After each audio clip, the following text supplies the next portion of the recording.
प्रिया, बेटा सुनो तो। जी मम्मी जी, तुम्हारे मम्मी पापा आने वाले हैं। फ़ोन आया था। कब आ रहे हैं? अभी थोड़ी देर में आ रहे हैं। खाना बन गया है क्या? क्या बना है? माँ जी चना दाल बनाई है। एक काम करो, दाल में 1 कटोरी पानी उबाल कर डाल दो, दाल बढ़ जाएगी। और हाँ, दोपहर की सब्जी पड़ी है ना? जी आलू मटर पड़े हुए हैं। थोड़ा सा तेल गरम करके गरम मसाला, आमचूर, हरा धनिया डालकर अच्छी तरह से गरम करके साथ ही सर्व कर देना। और रायते में भी पानी डाल देना, नमक काली मिर्च भी डाल देना। मम्मी जी, कुछ और बना लेती हूँ साथ में, कोई ज़रूरत नहीं है। बेटी के घर पर आ रहे हैं, वह भी अचानक से, कुछ तो शर्म आनी चाहिए। इतने शॉर्ट नोटिस पर आते हुए। इतना कहकर वे किचन से बाहर निकल गई और प्रिया की आंखों से आंसू निकलने लगे कि वह अपने माँ बाप का आदर सत्कार भी नहीं कर सकती। पर क्या करती, सास की बात माननी पड़ी। सारा काम हो गया। प्रिया ने सास से पूछा कि ठंडे में क्या सर्व करूं? फ्रिज में देखो, शायद कल वाली लिम्का पड़ी होगी, वही दे देना। वह तो कम है, और ले आऊं? कोई ज़रूरत नहीं है, खुद मत पीना और मुझे भी मत देना, काम चल जाएगा। पर मम्मी जी, समझी हैं वे आपके, कुछ तो तुम मुझसे ज़्यादा समझदार हो क्या? जो कहा है करो। प्रिया चुपचाप अपना काम खत्म करके मम्मी पापा का इंतज़ार करने लगी। थोड़ी देर बाद वे आ गए तो रजनी जी, प्रिया की सास ने उनका एक फीकी मुस्कान के साथ स्वागत किया। आइए समधन समधी जी। अब पानी पीने के बाद प्रिया ने कोल्ड ड्रिंक सर्व की और फिर रजनी जी ने कहा, प्रिया बहू, खाने की तैयारी कर लो, खाने का समय है। धन्यवाद समधन जी, खाना तो हम लोग खा कर आए हैं। आपके घर के नज़दीक ही जो होटल है, वहाँ पर हम एक शादी में आए थे। सोचा आप लोगों से मिलते हुए जाएंगे। अब इतने नज़दीक आकर बिना मिले जाने का मन नहीं किया तो आ गए। थोड़ी देर तक रुकने के बाद वही लोग तो चले गए, लेकिन रजनी जी बड़बड़ करने लगी। खाना नहीं था तो पहले बता देते कि खाना खाकर आ रहे हैं। अब पानी मिला हुआ खाना तो हमें ही खाना पड़ेगा। आप लोग खा लेना, मेरा तो पेट खराब है, मैं खिचड़ी खा चुकी हूँ। तो क्या पानी मिला खाना अब हमें ही खाना पड़ेगा? और प्रिया हंसते हुए अपने कमरे में चली गई। प्रिया इस दिन को कभी भूल नहीं पाई। उसे सास पर बहुत गुस्सा था। जब भी कभी प्रिया की रिश्तेदारी में से कभी कोई घर आता तो उसका मान सम्मान करना ज़रूरी ही नहीं समझा जाता था। लगभग 1 महीने के बाद की बात थी कि प्रिया खाना बना रही थी तो सास ने पूछा, प्रिया खाने में क्या बना है? काली दाल बना रही हूँ। क्यों? शिखा का फ़ोन आया था, वो उसके सास ससुर आ रहे हैं। शिखा भी आ रही है क्या? नहीं, वे दोनों एक शादी का न्योता देने आ रहे हैं। तो क्या उन्होंने कहा है कि वे खाना खाकर जाएंगे? ये सब कहना अच्छा लगता है क्या? वे समधी हैं हमारे। दाल को देसी घी का छौंक लगा देना और फ्रिज में मटर रखे हैं, तुम उसकी सब्जी की तैयारी करो, मैं बाहर से पनीर लेकर आती हूँ।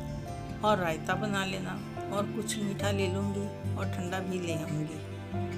क्या ज़रूरत है माँ जी, दाल तो बन गई है, छौंक भी लगा दिया है और दोपहर के बने हुए कोफ्ते भी पड़े हुए हैं। बस उसमें थोड़ा सा और छौंक ही लगा देती हूँ, हरा धनिया डाल दूँगी, काम चल जाएगा।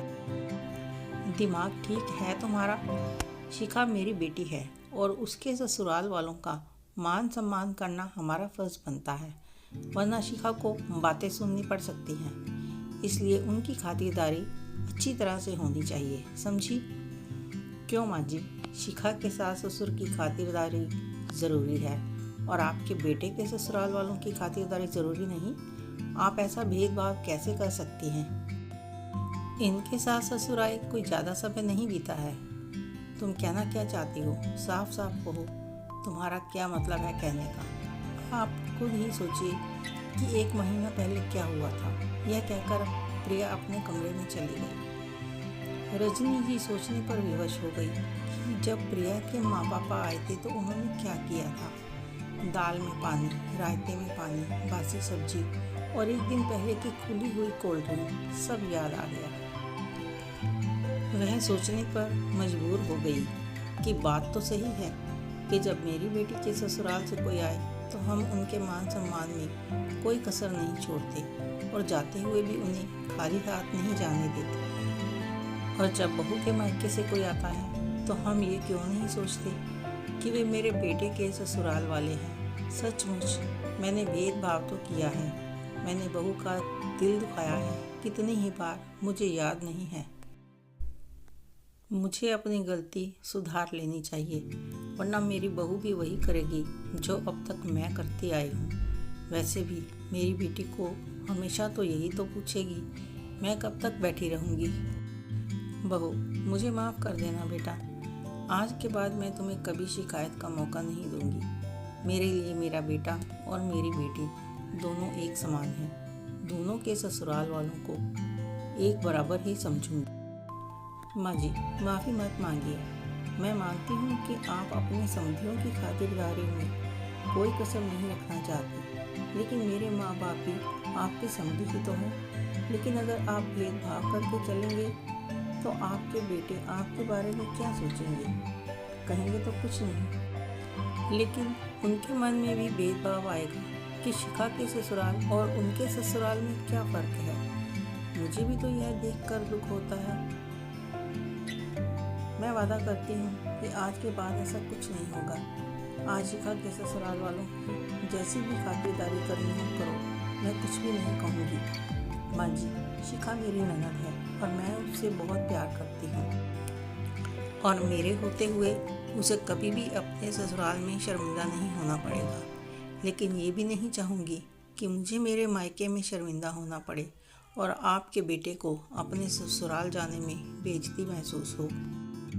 फ्रेंड्स, जो आपकी बेटी लेकर जाता है उन्हें तो सब सम्मान देते हैं, लेकिन जो आपको अपनी बेटी देते हैं, क्या उन्हें सम्मान पाने का अधिकार नहीं होता? यह समाज का कैसा नियम है? इस कहानी के बारे में आपकी क्या राय है? कमेंट करके ज़रूर बताएं। लाइक करें, शेयर करें, सब्सक्राइब ज़रूर करें। पूरा वीडियो देखने के लिए धन्यवाद।